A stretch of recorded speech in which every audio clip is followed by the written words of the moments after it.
અનામત વગર લેટરલ એન્ટ્રીથી ભરતી મુદ્દે કેન્દ્ર સરકારનો યુ-ટર્ન, સાથી વિરોધી પક્ષોના હોબાળાના પગલે સરકારના નિર્ણયનું સુરસુર્યું.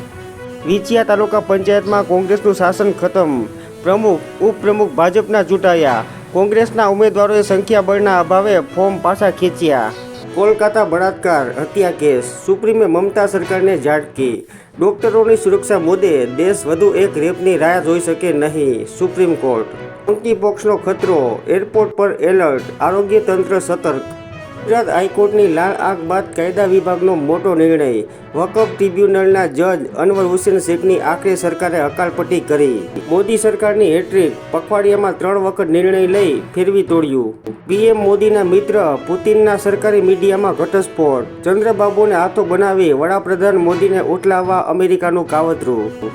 જમ્મુ કાશ્મીરના બારામુલ્લામાં વારાફરતી ભૂકંપના 2 આંચકા, સદનસીબે જાન કે માલનું કોઈ નુકસાન નહીં.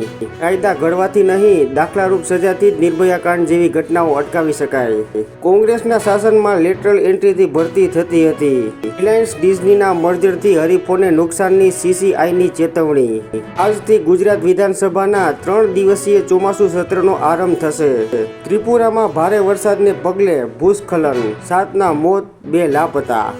સીએમ, મંત્રી કે ઓફિસર 5000થી વધુની ભેટ સોગાદ રાખી શકશે નહીં. રાજ્યના નાણાં વિભાગે 10 વર્ષ પછી તોશાખાનાના નિયમમાં બદલાવ કર્યો. મુંબઈમાં છેલ્લા 5 મહિનામાં પોક્સોના 509 કેસ નોંધાયા. ગયા વર્ષે આ સમાન ગાળામાં 465 કેસ નોંધાયા હતા. પુણેમાં ધોરણ 7ની વિદ્યાર્થીની પર અત્યાચારના પ્રયાસમાં યુવક ઝડપાયો. શિરડીથી મુંબઈ જઈ રહેલી વંદે ભારતમાં દાળમાં વંદો મળ્યો. પેન્ટ્રીમાં ડસ્ટબિનની બાજુમાં જ રસોઈ. વ્યાજ દર ઘટાડાના સંકેતના પગલે બિટકોઇન $61,000 પાર. ચંદ્રયાન 3ની સફળતા, દેશમાં 23 ઓગસ્ટે ફર્સ્ટ નેશનલ સ્પેસ ડે ઉજવાશે.